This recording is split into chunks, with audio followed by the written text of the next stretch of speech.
fellow seekers of truth, wisdom, and light. This is Reverend Eliot, your friendly neighborhood esoteric practitioner, coming to you once again live from the city of New York, where, contrary to media reports, people are not getting machine gunned in the streets. In fact, ever since the lockdowns a couple of years ago, this is a far friendlier town. I'm in Midtown, so my area is just in the theater district near Times Square. So we get a lot of people from all over the world visiting us here, and even the locals are friendly. New Yorkers have a reputation for being nasty. Forget about it. You know, I can't even leave the house without getting into 2 or 3 conversations, just like between here and the grocery store, which is around the corner. People just are starved to talk and meet each other, and are they sick of politics? Let me tell you, that's my own unofficial straw poll. Why is it called a straw poll anyway? I'll have to look that up sometime. Speaking of straws, I had my, the summer is 8 days old, and I had my first gin and tonic today, and my second and my third of the summer. And I'm able to do that and sound so clear and level-headed because at my advanced age, I use like about a tablespoon of gin in each gin and tonic. Oh, how the mighty have fallen. But I love the crispy, the refreshingness of gin and tonic with lime. Oh, man, that is just wonderful. To me, that's the second best thing you can do with lime. First best is key lime pie. Outstanding. I used to make such a wonderful key lime pie. I brought one to a restaurant a friend of mine owned years ago, and the people each got a slice, and then they put it in the refrigerator, and then unbeknownst to even the owner of the place, the staff sold it. They thought, oh, look, we have key lime pie on the menu. Now, I can't do that because I'm not, I couldn't even begin to tell you how many thousands of regulations there are if you want to go into the food business, which is one of the reasons I didn't. But if you want to get into that, wow, I mean, people talk about, well, we need smaller government. One of the areas, I'm not going to get into the political aspects of it, but you can take years to satisfy the requirements for the labeling of a package when you sell food. So I steer clear of that kind of stuff. I have lots of nice things for sale because I think it's nice to sell nice things, and I unfortunately I had to raise my prices lately because, in case you hadn't noticed, right, things are getting more and more expensive. But I did raise. This is just fair warning for the people who go to mojoacademy.org. mojoacademy.org. You don't have to go to mojoacademy.org. I'm mentioning that over and over again. But yeah, because, I do say, look, this is really not the time to spend money on extraneous things. But there are a couple of books at mojoacademy.org that I think they rise to the level of necessity, especially in the times that we're in now, where, unfortunately, we have a lot of people in this country right now scared to death over things they don't understand. They think they understand it. That's the essence of fear, I suppose. But everything is going to move along just fine. This is a time of change, and change scares people. And that's why I think one of the things that I recommend the most is a book called Unmasking Fear. It was written in 1919. I wrote 2 introductions to the updated version of it because I wasn't old enough to write in 1919. But it's a book that is very important, and I love it when people buy it and talk about it, because it is about the way certain power structures in the world control people by keeping them afraid, you see. Now, I always say that everything you need to know about politics you can see in the movie The Music Man, where the guy whips everybody up into a frenzy over a problem that doesn't exist just so that he can sell them a solution, okay? We see this all the time.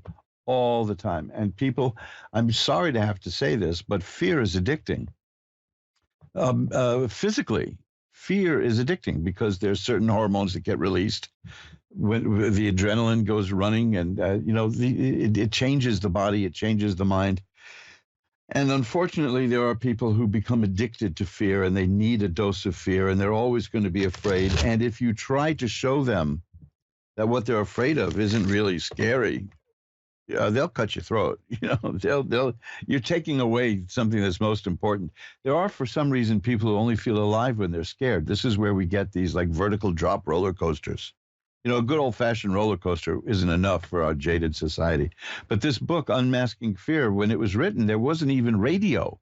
There was no mass media. People didn't understand. Now, you want to understand why mass media has the power to scare you? And you want to understand when they realized it? Go to YouTube, look online for the 1930s. Was it 39, I guess, was it, or 38? See how terrible I am with dates. I can tell you a story about the worst date I ever had, but that's a little later. Listen to the Orson Welles famous, everyone knows about it, but very few people have actually heard it. The Orson Welles War of the Worlds broadcast. Here's something that's fascinating to maybe 4 people listening. That script was actually edited down and written by the actor Paul Stewart, which very few people, some of you out there have got to be Paul Stewart fans, like I am. You'll know him when you see him. He's wonderful in Kiss Me Deadly. But this was the thing that achieved legendary status when Orson Welles pretended to have Martians invading New Jersey. And people believed it. Now, was there nationwide panic the way the newspapers reported it the next day? No. There are some interesting books about why newspapers misreported it. However, enough people did believe it.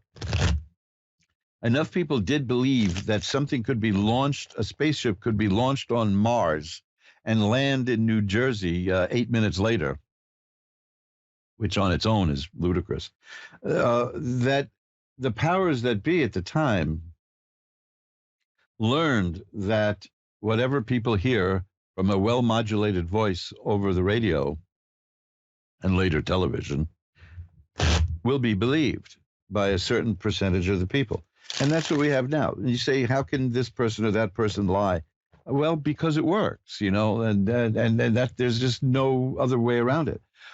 But using fear, the one thing that I spent years in the news business and I spent years in politics. And one thing is the flip side of the other. I know that a lot of you understand that there's a direct, like, politics to media pipeline, and I was on it. How can I phrase this? If you're busy being scared, you're not going to think about what's coming up. You're not going to be rational about things. When you're scared, the blood drains from your brain, literally. It goes to your arms and your legs, so that you can run or fight. It's a fight or flight syndrome. Literally, scaring you makes you dumber. We've all been startled and then found out that it was scared and it was something silly. I got the bejabbers scared out of me one night when I saw myself in a mirror. Now, I know I'm not the best looking guy in the world, but at that point, it was the middle of the night in somebody else's apartment. I was visiting a friend. I couldn't have been more than 10 years old, at least. I was in the area of about 10 years old when there had been a massive power failure, and I didn't know my way around, and I turned a corner in the apartment in the dark, and there was a person coming right at me, and it was me in a mirror, but I didn't know that because I was scared, you see. So I didn't even recognize myself. See? What is the expression people use?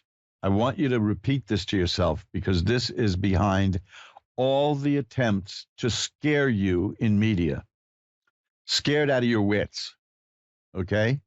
What are your wits? Your wits are your intelligent faculties. Scared out of your wits. That's the holy grail of broadcasting. And this book, Unmasking Fear, was written before broadcasting, which is up at the time it was written, broadcasting was a farming term. It had to do with scattering seeds. That was broadcasting your seed. Just throw it across the field.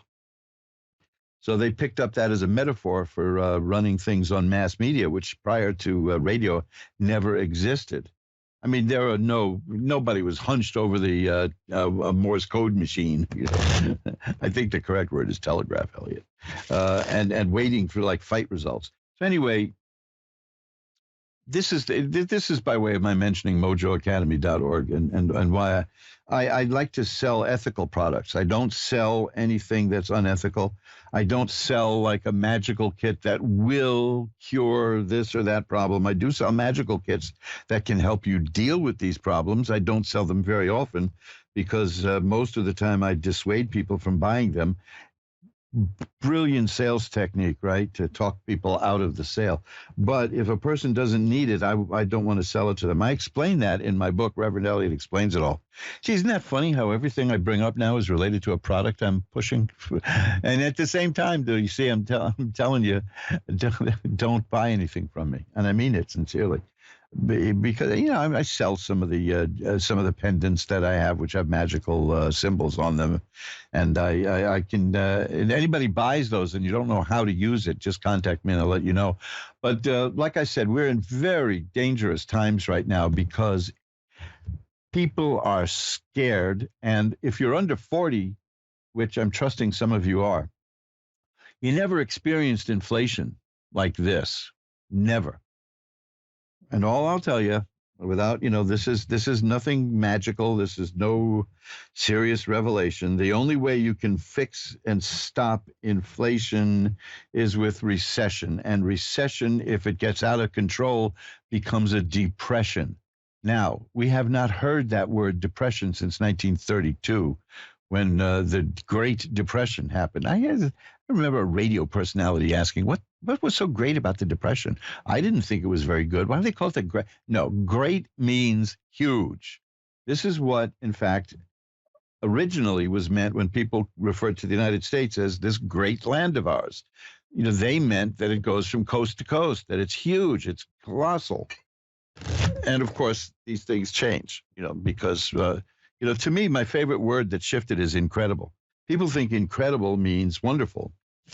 Incredible means lacking in credibility and can't be believed. Now, a few years ago, about 15, 20 years ago, there was a guy advertising a product on the radio here, which was garbage. It was a fake product. It was a pseudo-medical thing. It was garbage. It was baloney. I'm using the most polite words I can in mixed company. But he didn't get into trouble. When they tried to shut him down, he said, I told people it was not real, because his ad began with the words, everything I'm about to tell you now is completely incredible. Now, what he was saying was, don't believe me. But everybody heard it as, being, wow, that's incredible. That is not what incredible means. So, boy, am I going on a tangent here. My favorite fruit is a tangent. The thing is that we have fear now, and the money supply is shrinking in value. You can't do that accidentally, I might add. For some reason I can't even fathom, people wanted to do this, and they did it. Now, they won't use the word depression. That's what got me on Words Changing, because of the images that conjures up of people selling apples, and the mythology that the stock market crashed in October of 1929 and the next day the Depression started. No, the Depression started a little bit later. There, a couple of years after that, but it was still bad after the stock market crashed. But we have two bad choices now. We can leave things the way they are, and bit by bit your savings and your money will go away. Your house will be worth more, but nobody will be able to buy it. Or they can engineer a recession, and it will be really bad for about 2 years with high unemployment. But after that, we'll be fine. And people don't want to do that. People really resent the idea of having to suffer to get something. And I understand that. And they should question. They should ask questions like, why was this done? So I'm going to be getting tarot readings tonight. You watch, that have a lot of new beginnings in them. Aces, the Wheel of Fortune.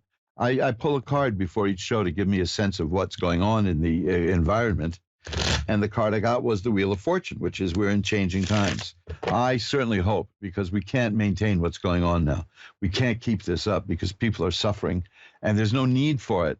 The problem is that for the first couple of years, the cure is worse than the disease. The people of Japan took care of this many years ago when they had rampant inflation, and the government told them what they were going to do. Said we are. They didn't lie to them.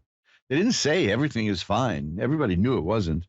And they said, here's what we're going to do. There's going to be a recession. People are going to be struggling. It's going to hurt a lot of people, but you're going to be fine in a couple of years. So they asked people to help each other and work together, right? Help your neighbors, work together, and we'll all get through this. And they did. And Japan emerged as one of the strongest economies on the planet. Well, you can't do that at a time when the political and media people are pushing division. We're supposed to hate people who disagree with us. And this is very important. This comes out as the sum and substance of the book, Unmasking Fear, because you're not supposed to disagree with somebody. You're supposed to cancel them. You're supposed to eradicate them. You're supposed to fear them if they disagree with you. Anytime I state an opinion when I get into a political discussion, I do it with the underlying assumption that I could be wrong. Because if I'm willing to assume that you're wrong, then I have to understand that you can assume that I'm wrong. And you may have a point, and that's called learning. But right now, we have a situation when we need it the least, where it's my team is better than your team. And I'm going to vote for my team. But that's changing. People are switching teams. I won't go into that too deeply because that's beyond the scope of what we're doing here. But I'm just saying that the problem we're facing now is far from transitory, and it's going to hurt people. And this is the time when you may want to take a look at some of the books that I have at mojoacademy.org. Not all of them. I mean, I don't think you need the books like on numerology, or I don't think you need the book about William Jennings Bryan's last speech, things like that. They're interesting and they're historical. But what we need now is a toolbox, man. We need tools to deal with what's being thrust upon us by people who claim to love us and care of us and have our best interest at heart. Okay. I think you know where I'm going with that. So, I'm not going to get political on this because politics comes and goes. And, anyone over 40 has been here before. We've seen it before, and we knew we'd see it again. And you can't plausibly say that everything is fine and we don't need to do anything. But prepare yourselves mentally and emotionally, because there are people who want to scare you. That's all I want to get across now. Bad things, we don't like when bad things happen, but bad things happen. And that is not to say that bad things don't make us better. The old thing, whatever doesn't kill me makes me stronger. Well, I'm not sure I want to be made stronger that way. That's a good swift kick in the groin is not going to make me stronger tomorrow, but so don't do that to me. But what I'm telling you is there's a highly paid industry out there to scare you, and I am here to give you positive energy and hope in terms of reality, which is that the reality is there is a whole industry which is coexistent with politics, which is designed to scare you. So if you're feeling scared, okay. Now, what are you going to do about it? Are you going to change things that you can't change? Or are you going to change the things that you can change, which are like essentially you? You can change you. See? And then you'll be stronger for that. That's the long way of saying, come on, guys, don't be scared needlessly. Fear is important, by the way. Fear is the emotion that tells us something's wrong. When you're constantly in fear, that's terror, and that's no good. We punish terrorists because terror is no good. Same thing with anger. Anger is good. Anger is the feeling that tells you that you've been mistreated. Constant anger is rage, and that will kill you. It will kill you. So check out certain things like Reverend Eliot Explains It All. See, I've got things in that book that'll show you how to use meditation techniques to clear the negative energy away from you. There's recordings there at mojoacademy.org for cleansing negative energy. It works. Let me tell you, it works. You know, this is, I think, one of the greatest inventions of modern history was the iPod.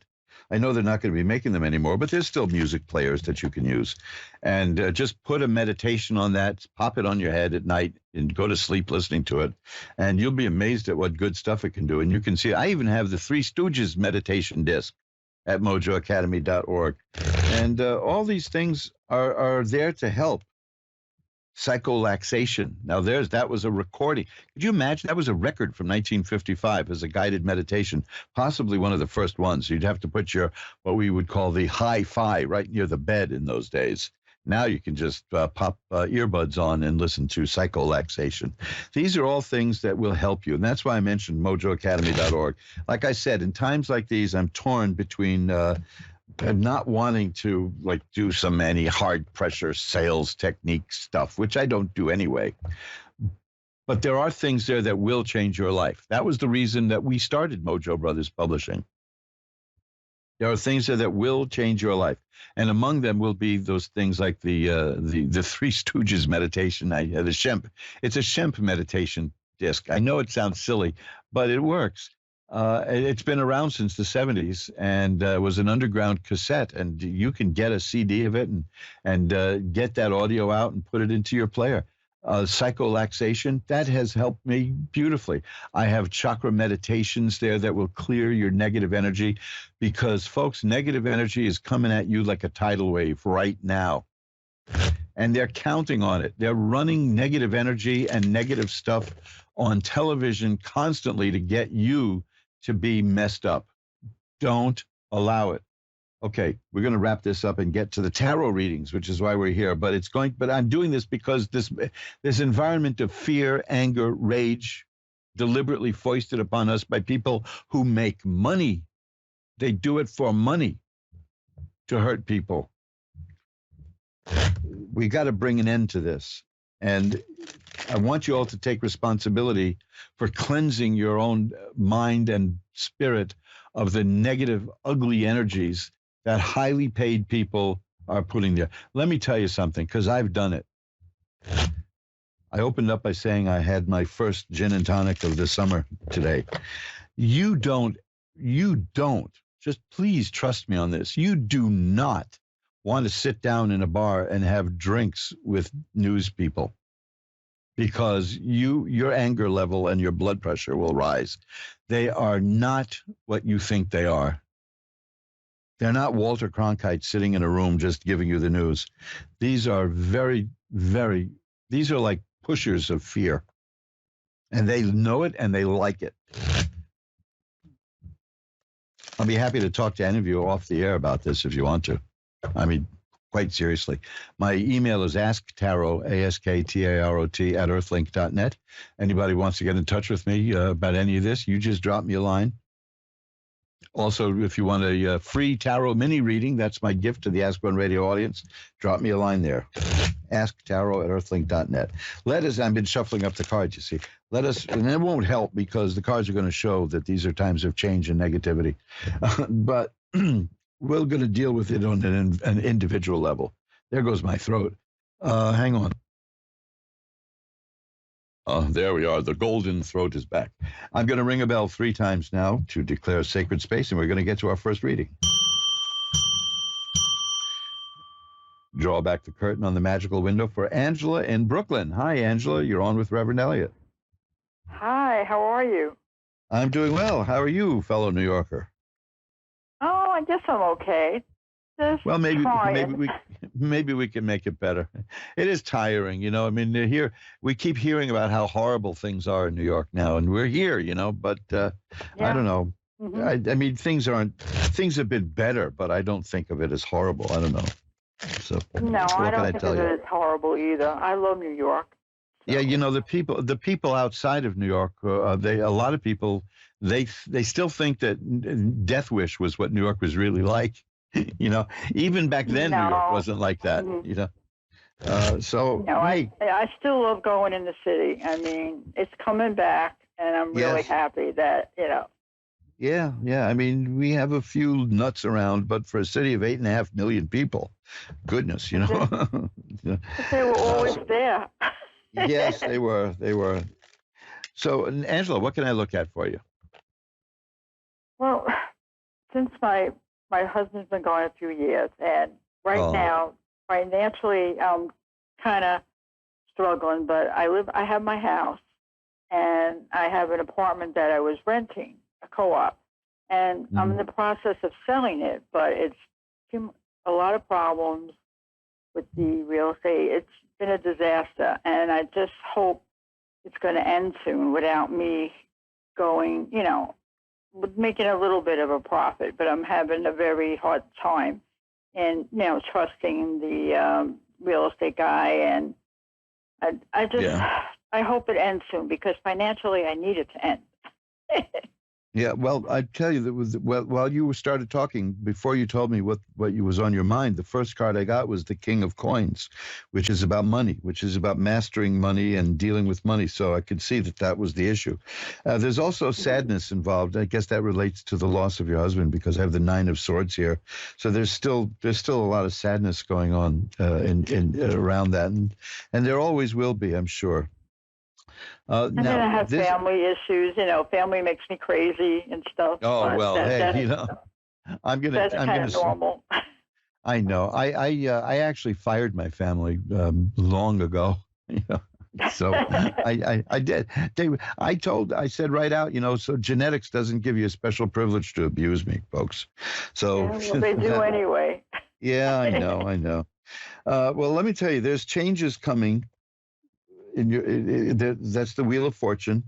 There's changes coming your way, and they're going to be good changes because the next card is the Eight of Cups, and that is a card of a person who gets from where she is, you know, to something and leaves something that isn't working, which is where you are, Mhm. and is going to something better. So you're working on improving yourself, and I see that it's going to pay off because the next card is the Nine of Cups, and that's a card of satisfaction and enjoyment. It's also a card that is a person who knows how to enjoy life. There's a warning in that card that people may be envious of you because of that you're going to live well. You know, and there's the Ace of Cups too. So the two things that these are very good cards here. The two things that are most important to you are financial and but emotional. I mean, you're not one of these Mhm. people who's going to do anything for money. That it has to feel right for you, and Mhm. you're going to get that. You're going to do that. In fact, I've got the Ten of Cups, which is a great card of happiness and joy. So you will come through this okay. Um, it's one of the quirks of inflation is that real estate gets to bring in more money than it would ordinarily. It's one of those Mhm. strange things. That's why when inflation starts coming, it looks like a good time at first. It's Mhm. because and because there's a lot of money around, and there was a lot of money being spent. Um, Yeah. so there's still a chance that things will work out well for you. In fact, I have a card here which is the Six of Rods, which is great success and triumph. So I do think that things are going to work out really well for you. And what about emotionally and all that? I mean, I do Oh keep yes, busy. I do have you're friends and stuff, but I'm still kind of stuck. well. I yeah. I there's nothing you can do except understand that it's the way of life. You know, when we outlive somebody who Mhm. was that close to us, um, it's not fair. You know what I mean? That's about it. But the Ace of Yeah. Cups is here, which is a rebirth of emotional stuff. The aces are beginnings, and the cups are Mhm. joy and happiness and affairs of the heart. And so it's telling me that, oh, here, wow, this is the best of all of them. This is the same thing on steroids. It is the Sun, which is a card of healing and health and growth. So I think you're going to Mhm. come through okay. Let me just shuffle it up one more and get one more card Okay. Oh, and thank you. and and see if that adds anything to it, because it's a boringly happy reading. So let's see what we get here. Um, yeah, this probably relates to the real estate thing. It's the Three of Rods, and that is about you in partnership with somebody else are waiting for the results to happen, and the results will happen. The results will come in. Okay. So hang in there, and you Okay. remember, if you don't feel right about a professional who's working on your behalf, speak to that person and consider finding somebody else. This is Yeah. because this is a time when people who have assets have a little bit more power than usual. Like if Hmm. you're one of those lucky people who has some cash to deal with, you'll get better interest rates now. That's a Hmm. byproduct of inflation, and you gotta Yeah. take it where you get it, right? But I think you're going to come out Yep. of this okay. Thank you. Thank you so much. My pleasure. Bye bye now.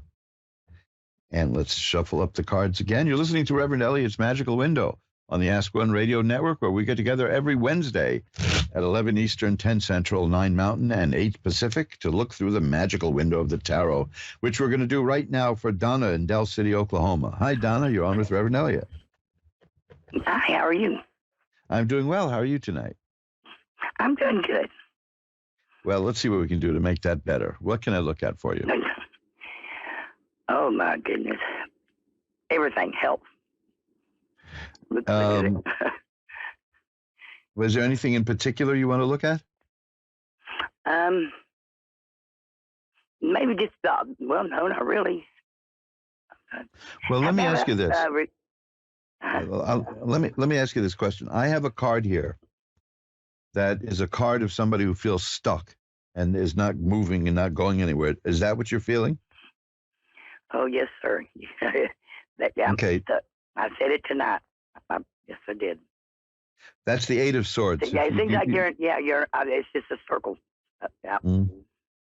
Well, let's see if we can take a look at what that's all about, because I do see better times coming for you, and coming soon, I might add, because that's the Eight of Rods. That means whatever's coming your way is in motion now.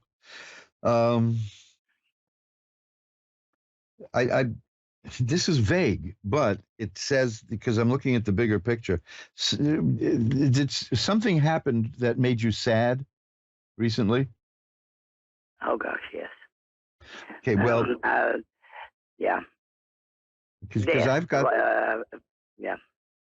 I have this. You don't have to tell me more than you want to. If you don't want to go into detail, that's absolutely fine. But I'm seeing that you're feeling stuck, which you confirmed. The Three of Swords is a card of sadness, and I don't want to go into more than that, because you know what it means. You know what I'm talking about. You know why you're feeling sad, and if you don't want to go into it, I certainly am not going to force you to go into that in front of all these people. But I do see this situation changing and getting better for you, and sooner than you think. Not right away, but sooner than you think. You're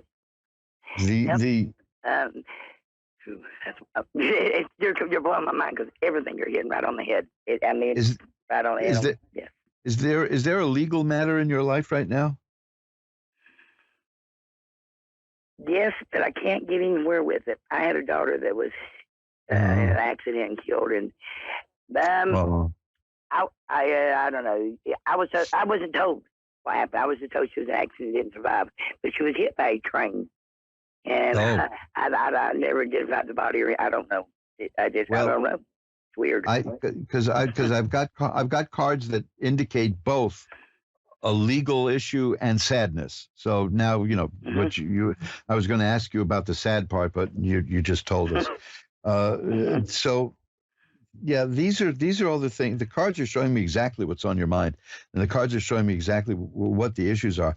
Now that doesn't really help, because let's see if we can shuffle them up and see what it's going to be like in the near future here. See if we can get some kind of idea about where this is leading you. This is the thing about tarot, which is just astounding to me. As many years as I've been doing this, which is about 42,000 years in human years, it never ceases to amaze me how these cards can get right to what's going on.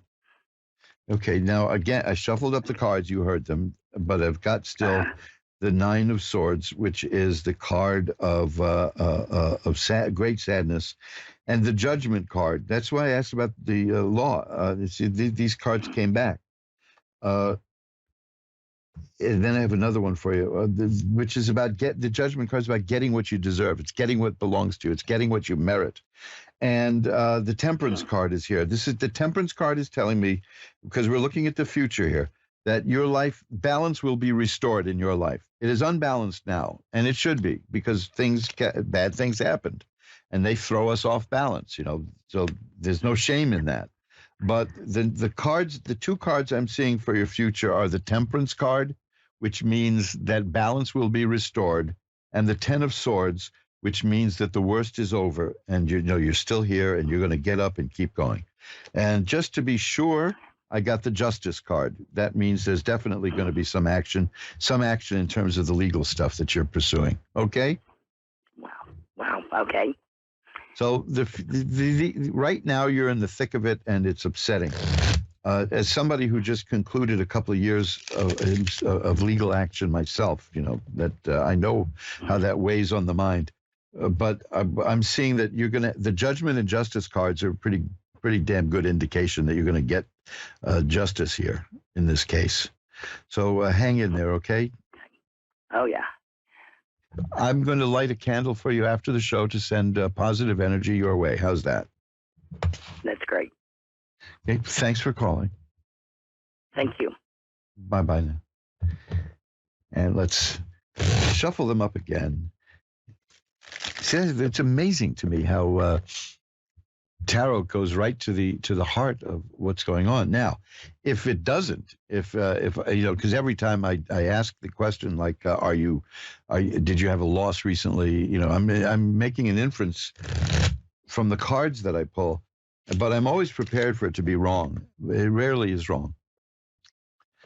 And that's not me. That's not, look what a great tarot reader I am. No. That is such a trap in the esoteric world, when the magician starts to take credit for the work. But it's not. We work the system. In fact, if you remember the stories, if you remember your Bible stories, this is why Moses was denied entry into the promised land. Could you imagine wandering around for all these years and not getting allowed in because he did something? He claimed credit for a miracle that he didn't do. And he needed to be brought down a peg for that one. And that's why he was denied entry in the promised land. Courtney in California is next. Hi, you're on with Reverend Eliot. Hi, how are you? I'm doing well. How are you tonight? I'm good. Good. Anything special you want to look at? Or should I just look through the cards and see what shows up? I kind of wanted to talk about my past life. I've always felt really connected to Marilyn Monroe, and I don't know if there's actually something there. So hope we could tap into that. I had an interesting experience with Arthur Miller, to whom she was married for a while. That was a weird experience. There was a guy who, I'll tell you briefly.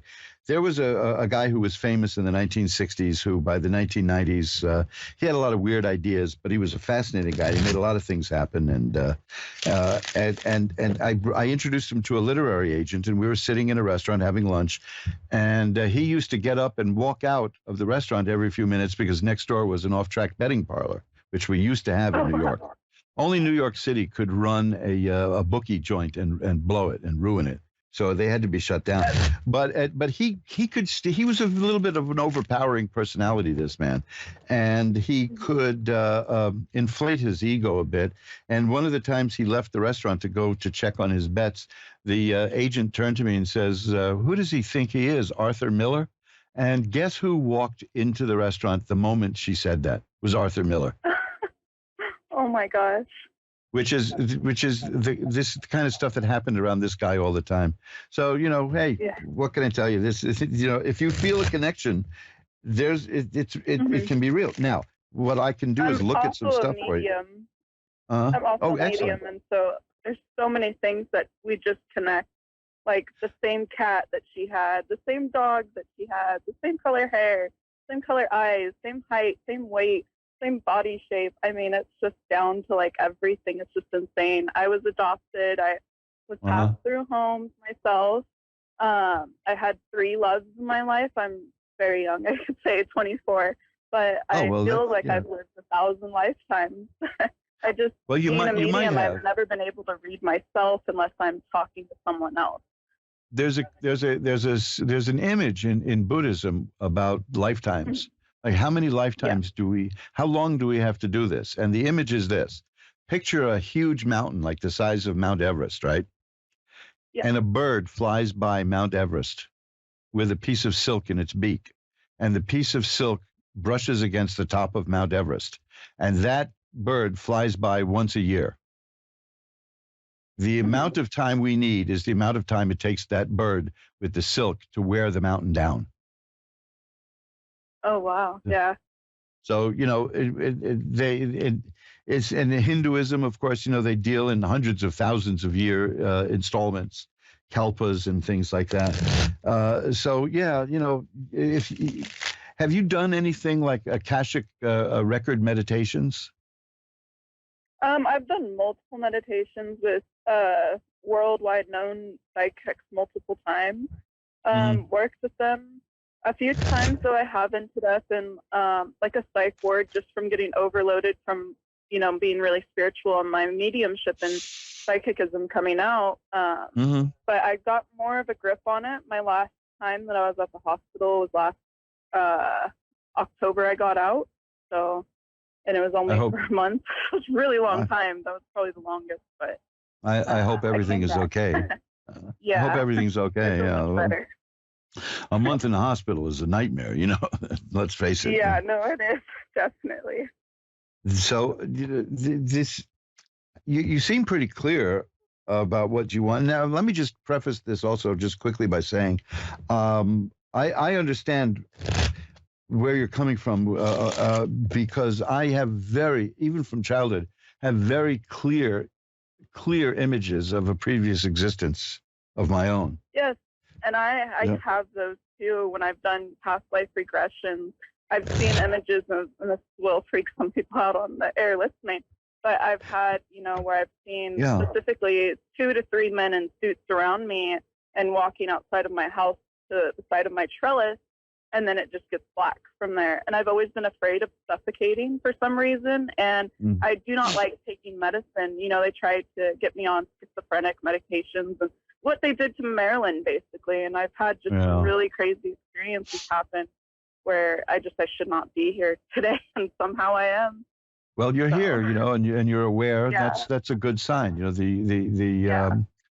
these you know, I'm not doing this as a plug, but there's a book that my company reprinted called "How I Discovered My Mediumship," and it was by probably the most famous American medium of the early 20th century, which means she's totally forgotten now. You know, but see, she's been through. She explains what it's like growing up that way, and how everyone treated her like she was a lunatic. You know, and yet.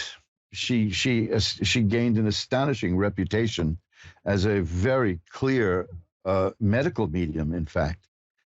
So yeah, I'm actually able to pick up on it's people's conflicting health problems that they're going through. I mean, it's crazy the things that I'm able to pick up on. I thought I was just a medium at first, but then I was able to pick up on like what's going on with your left eye, or your right knee, or your shoulder, or your back pain, or your stomach, like. Even your heart, like I could pick up on things that I just should not be able to. And with Marilyn Monroe, she also was very much into finding out about things. She visited Area 51 with John F. Kennedy. I mean, she did so many things. Well, got her comrade too. I live just a few blocks away from the Actors Studio. So, you know, have you ever visited there? I mean, that might be, you might, just standing near that building might do things for you, might bring things up. I've actually been to New York one time. I swam in the Hudson River in Albany, and then I went to the Times Square, and then I went to Ellis Island to see like my history of like my biological family, and we dug into it a little bit because there's not much that I really know. I never knew my father, just like Marilyn Monroe. I still don't know him to this day. There's some mystery there. And my mother, she was in and out of prison. And keep up with the meditation work, because you do have memories in there that you don't know you have. from this life, even. Because our memories go way back. I'm running short on time here, but I would recommend, because you do see. I sometimes hear from people in your situation who don't understand what's happening to them or why. You're not in that. Yeah. You seem further along with that, which is fine. I mean, that'll help you. But I do think that if you look at mojoacademy.org and look at the book Understanding How I Discovered My Mediumship, there may be some things that you could pick up there that'll help you out, because it's a very moving story of a woman who survived all of the attempts to put her down in a way, So give it a shot. It may through my hospitalizations. It may help you out. Let me tell you that the one thing I'm seeing here, just let me leave you with this since I'm here for tarot. There's a Four of Cups is the card I get for you. And that is a card that shows a person looking at three cups, and there's another cup coming out of a cloud in a hand, and the person doesn't see it yet. That's a card of hidden influences. And that's important because that's what you're talking about. Is you want to get a handle on those hidden influences that are in your life. Yes. So, see what you can do through meditation. I recommend the Tara Sutphin's meditation for Akashic memories. That's a very good one. If you can find that, I think it's still for sale. If not, if you have a problem with it, I can look around to see where it is and see if I can get you a copy. But that does very good too. But How I Discovered My Mediumship might help you. And remember, the point of this book is that you're dealing with hidden influences, and you know that, and you're not scared of them. That's the important thing. I've got to run now. I want to see if I can get one more call in, but it's been great talking to you, and I wish you all the best with this. And come to New York again and see if you can stand in front of the Actors Studio on 44th Street and see what happens. Because you were so close when you go to Times Square. Times Square is just a couple of blocks away. This is 44th between 9th Avenue and 10th. Okay? Thank you.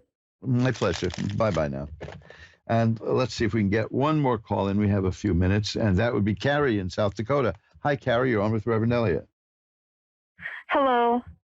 Hi. We've just got a couple of minutes to go here. So what can I look up for you? I'm wondering if you can tell me anything. I'm looking at possibly filing for bankruptcy, and if that is a good option for me or not. Well, let me tell you, the first thing is all three cards here that I pulled out while you were starting to talk to me are about money. So, yeah.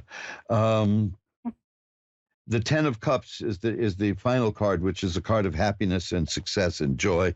So it's something worth pursuing. I definitely don't think that you should take the advice of the tarot cards in like a minute and a half reading, but it does look like this is a decent option, because the end result I'm seeing is success.